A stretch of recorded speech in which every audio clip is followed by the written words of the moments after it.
So our mission here, as always, is to take the deepest analysis out there, the research, the data, all the projections, and really just translate it into clear, contextualized knowledge for you.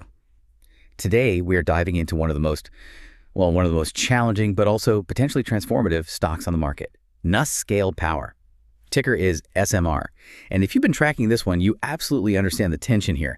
This is a company that develops small modular reactors, and it has seen just staggering volatility.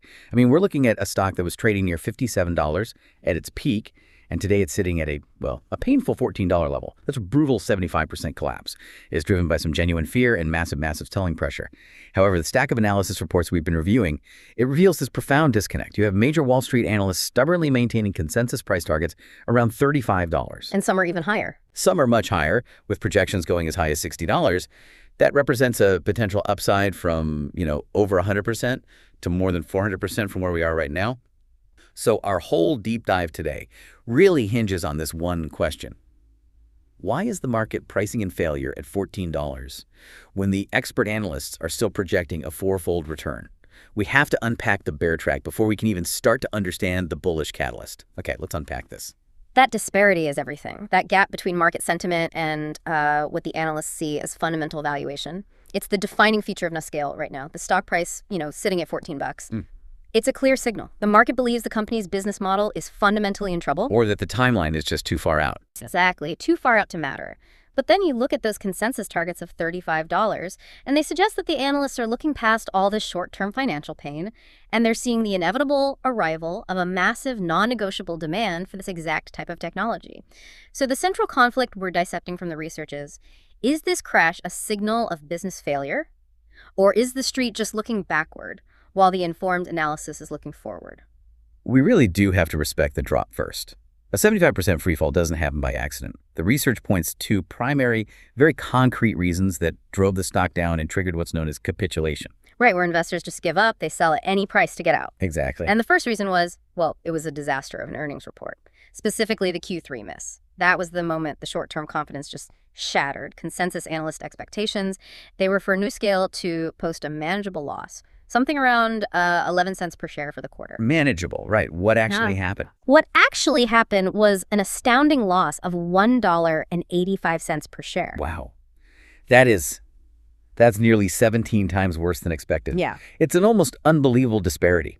For companies in this pre-revenue or high-growth stage, missing by that kind of margin it's catastrophic for sentiment. It absolutely is, because the market judges these companies on their cash burn rate. A massive loss like that suggests their development costs, their regulatory costs are just far outrunning their projections, and that raises immediate concerns about when they'll need to raise more capital. Which usually means stock dilution. Frightens investors. Precisely. And then came the second major blow, the insider selling that followed.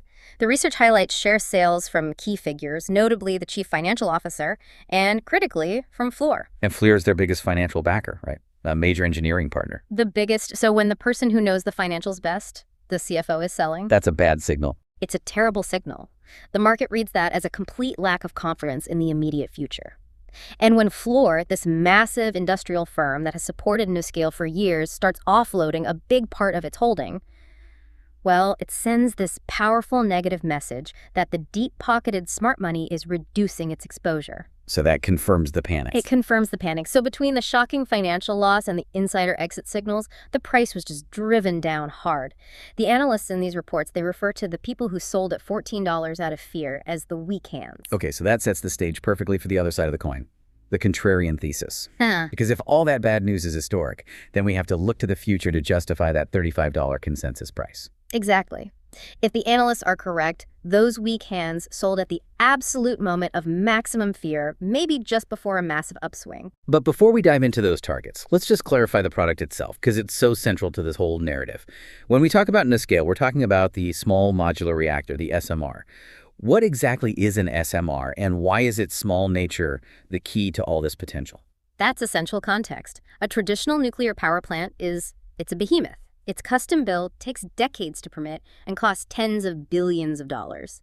An SMR, a small modular reactor, it changes the entire economic model.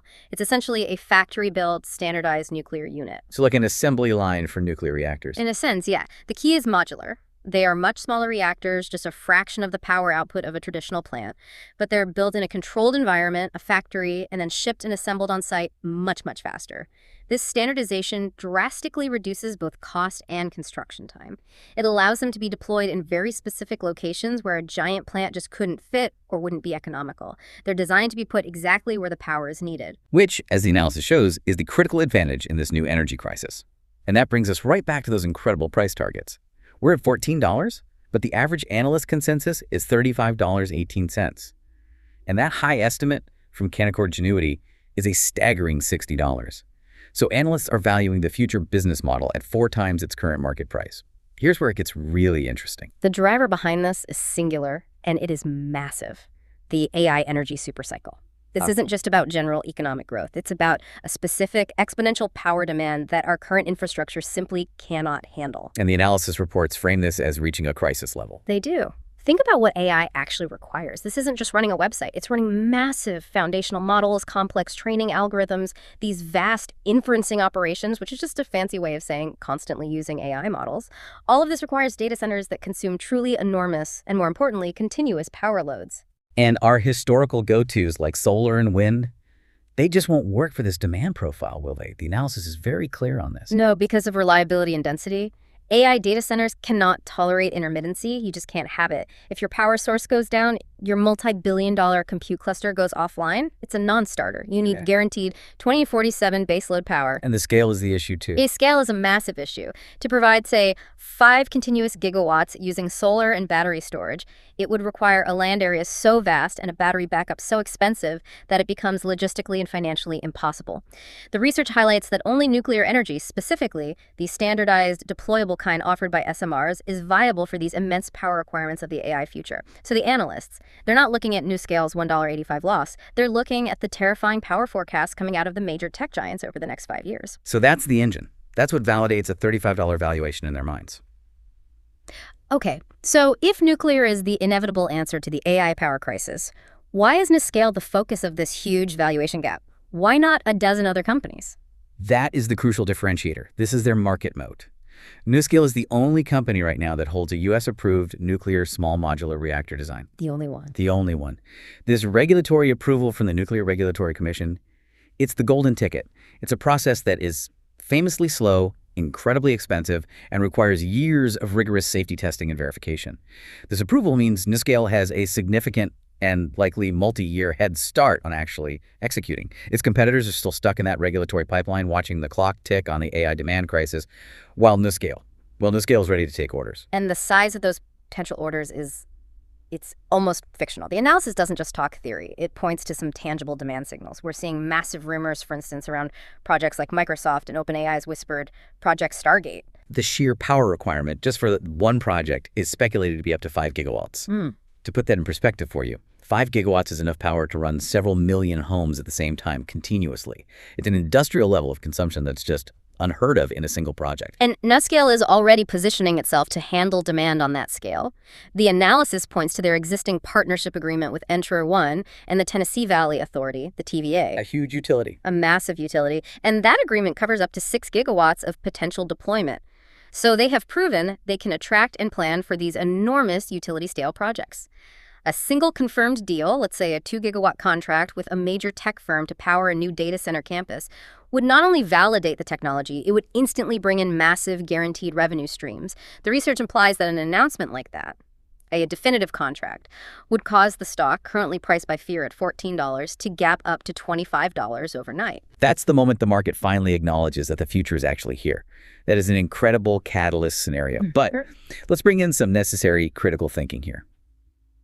You mentioned earlier that the Q3 loss signaled a really high burn rate. We're talking about nuclear projects, which are known for requiring massive capital.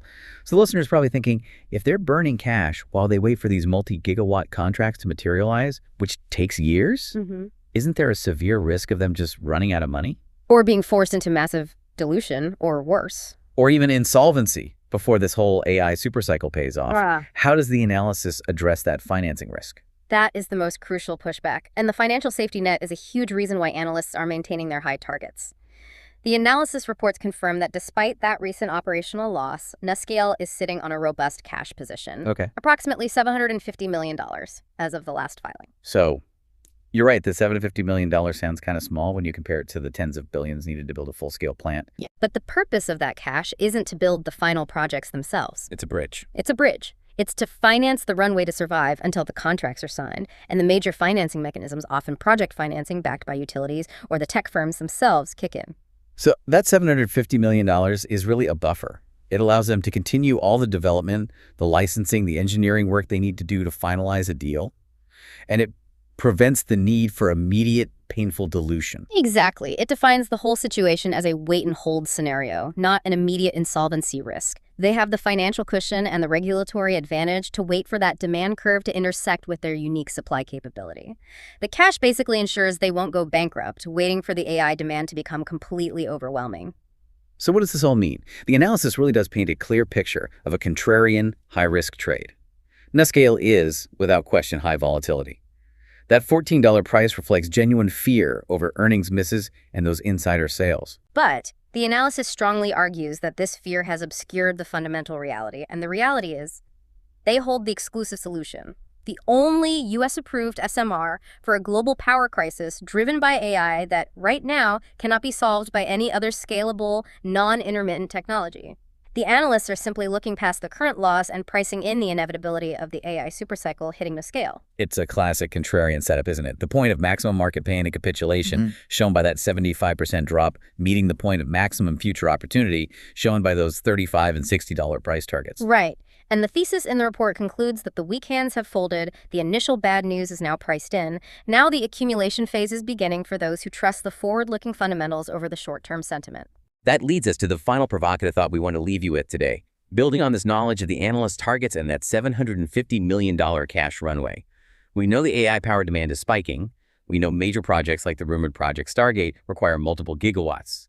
The question you really need to mull over is this. What is the probability that one of these major 5-gigawatt tech projects will materialize into a signed contract for NuScale in the next, say, 18 to 24 months? And how does that probability stack up against the significant upside implied by the current depressed $14 price point? Is SMR truly dead money? Or is it, as this analysis suggests, a coiled spring just ready to explode to $35 and beyond once that inevitable AI catalyst finally hits?